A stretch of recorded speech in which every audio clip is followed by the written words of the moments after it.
Hello people, welcome back to my YouTube channel.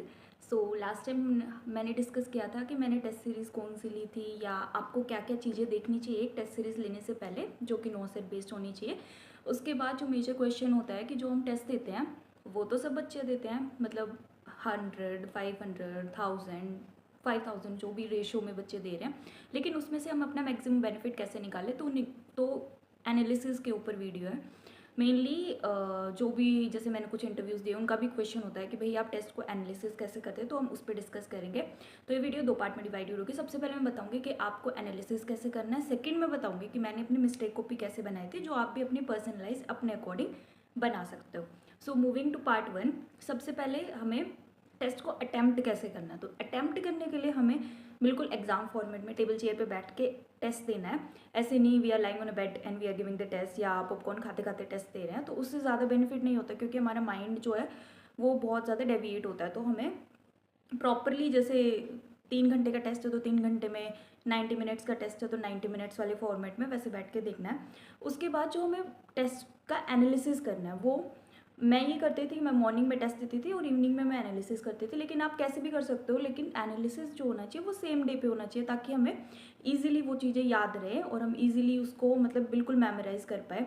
Analysis करते time जो test में मतलब 3 पार्ट में डिवाइड करते हैं वो लोग क्वेश्चन, जो कि एक हमारा करेक्ट क्वेश्चंस होते हैं, एक इनकरेक्ट क्वेश्चन होते हैं और एक अनअटेम्प्टेड क्वेश्चन होते हैं। तो इसमें एक जो चीज़ हमें ऐड ऑन करनी है वो क्वेश्चंस होते हैं जो हम कई बार ऐसे गेस करते हैं, कोई तुक्का उक्का मारते हैं, तो ऐसे जो गेस्ट क्वेश्चंस होते हैं और जो हमारे सही हो जाते हैं, तो वो भी हमें मतलब बिल्कुल एग्जैक्टली तो हमें याद नहीं है, अपन गेस ही कर रहे होते हैं, तो वो क्वेश्चन भी इसमें इंक्लूड करने हैं। उसके बाद वो हमने देखे, उसके बाद हम एक मिस्टेक कॉपी बनाएंगे। तो इसमें सबका अपना अपना पर्सनल होता है। कोई लोग स्क्रीनशॉट्स लेते हैं, लेकिन अगर आप उनको स्क्रीनशॉट्स को फ़ोन में या टैब में रिवाइज नहीं करें तो उसका कोई मतलब नहीं है। तो हम वो मिस्टेक कॉपी में नोट डाउन करेंगे। मिस्टेक कॉपी में अपन एक तो इनकरेक्ट वाले क्वेश्चन, दूसरा अनअटेम्प्टेड वाले क्वेश्चन, थर्ड जोन होगा हमारा जो हमने अटैम्प्ट किए और जो गेस से सही हुए, तो वो भी हम उसमें नोट डाउन करेंगे।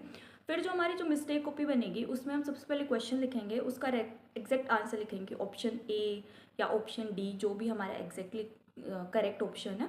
उसके बाद हम उसका रेशनल लिखेंगे। जो भी हम टेस्ट सीरीज ले रहे हैं, अगर उसमें रेशनल दे रखा है वेल एंड गुड, वरना हम अपनी राइटिंग में अपनी लैंग्वेज में जो हमें प्रॉपरली समझ में आए तो उसका हम रेशनल लिखेंगे। उससे हमें क्या होगा कि अपने को पता चलेगा कि ये टॉपिक्स अपने वीक हैं या ये टॉपिक अपने स्ट्रॉन्ग चल रहे हैं, तो अपन वीक टॉपिक्स को रिविजन कर सकते हैं। सेकेंड बेनिफिट जो मिस्टेक कॉपी का करना है हमें, उसको हमें संडे टू संडे या एवरी 10 डेज हमें उसको रिविजन करते रहना है। तो ऐसे ही टेस्ट का एनालिसिस मैंने किया था, जिससे मैक्सिमम बेनिफिट होता है। और जैसे ही हम एनालिसिस करते रहते हैं तो इसमें लिखने में काफ़ी टाइम जाता है, तो अपने को बीच में कभी कभार ऐसे लगने लग जाएगा कि ओ मेरे फ्रेंड को सिर्फ आधा घंटा लग रहा है, या मैं मिस्टेक कॉपी बना रहा हूँ या बना रही हूँ, मेरे को ऐसे 2 घंटे लग रहे हैं, 1.5 घंटा लग रहा है, तो हम उसको छोड़ देते बीच में। तो वो चीज़ नहीं करनी है।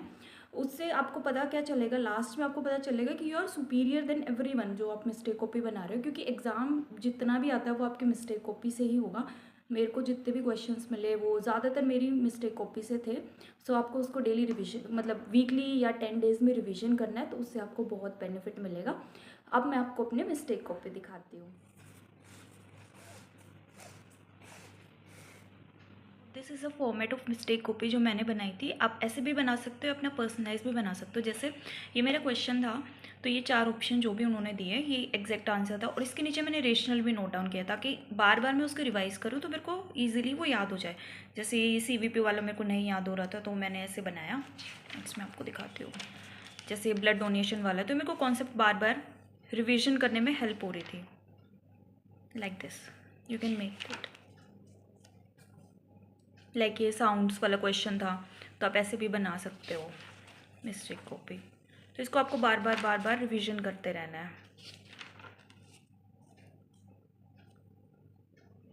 एंड फिर मैंने कुछ क्वेश्चन हाईलाइट भी किए थे, जो मेरे को बार बार रिवीजन करते टाइम भी मेरे को बार बार याद नहीं हो रहे थे, तो मैंने उन पर सर्कल कर लिया था कि मेरे को अच्छे से ये इंपॉर्टेंट है, तो मेरे को ये अच्छे से याद करना है।